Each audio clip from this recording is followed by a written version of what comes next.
இப்போ சர்ஃபேஸில் பார்த்தீங்கன்னா லாங்மியர் பெட்டு ஃப்ரெண்ட்லிச்சு இது ரொம்ப முக்கியமாக வந்து நீங்கள் பார்த்துக்கணும். கிப்ஸும் சேர்த்து பார்த்துக்கணும். இப்போ வந்து அது எல்லாத்துக்குமே கிராஃப் இருக்கும். கிராஃப் பார்த்துக்கோங்க. மோனோ லேயர் கிராஃப் எப்படி இருக்கும், மல்டி லேயர் கிராஃப் எப்படி இருக்கும், அந்த மாதிரி கிராஃப் கொடுத்து கூட கேட்கலாம்.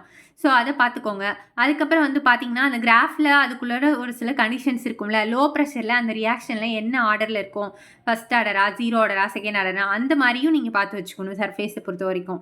அதுக்கப்புறம் வந்து ஃபிசிக்ஸ் ஆப்ஷன் அப்புறம் கெமிஸ் ஆப்ஷன் ரெண்டுக்கும் இடையில இருக்க டிஃப்ரென்ஸும் பார்த்துக்கோங்க. இப்போ வந்து 4 ஆப்ஷன் கொடுத்துட்டு இதில் எது கரெக்ட் எது தப்புன்னு கொஸ்டின் கேட்பாங்க. ஸோ டஃப்பாக கேட்கணுன்னா அந்த மாதிரி கேட்கும்போது முன்னாடி வந்து என்ன பண்ணுவாங்கன்னா தியரியில் வந்து ஃபோக்கஸ் பண்ண மாட்டாங்க. ஆனால் இப்போ வந்து தியரியும் சேர்த்து ஃபோக்கஸ் ஆகுது.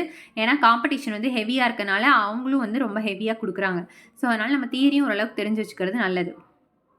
அதுக்கடுத்து எலக்ட்ரோ கெமிஸ்ட்ரி இதெல்லாம் நான் ஸ்டார் போட்டிருக்கதெல்லாம் வந்து முடிஞ்சால் படிக்கலாம், இல்லாட்டினா வந்து நம்ம வந்து பார்க்காம விட்டுடலாம். இருந்தாலும் இது செட்டுங்கிறனால ஓவரால் ஒரு லுக்கு விட்டுக்கோங்க.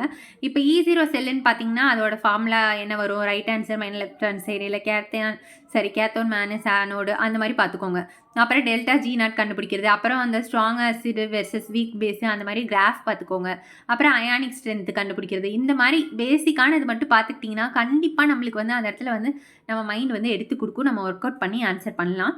அடுத்து தெர்மோடைனமிக்ஸும் பார்த்தீங்க அப்படின்னா எது பேத் ஃபங்க்ஷன் எது ஸ்டாட் ஃபங்க்ஷன் கேட்பாங்க, ஸ்டேட் ஃபங்க்ஷன், அப்புறம் இந்த இன்டென்சிக் ப்ராப்பர்ட்டியா எக்ஸ்டென்சிக்கான இதெல்லாம் பக்கா பேசிக்கு இது வந்து நம்ம தெரிஞ்சிருக்கணும். அப்புறம் ஒரு ஸ்பான்டேனியஸாக இருக்கும்போது டெல்ஜி எப்படி இருக்கும், டெல்எஸ் எப்படி இருக்கும், என்ட்ரோபி எப்படி இருக்கும், அதெல்லாம் தெரிஞ்சுக்கோங்க. அப்புறம் மேக்ஸ்வெல் டயக்ராம் இல்லாத கொஸ்டின் எதுவுமே கிடையாது. கண்டிப்பாக தெர்மோவில் நீங்கள் எது படிக்கிறீங்களோ படிக்கலையோ மேக்ஸ்வெல் டயக்ராம் வந்து பார்த்து வச்சுக்கோங்க, மேக்ஸ்வெல் ரிலேஷன்ஷிப்பு.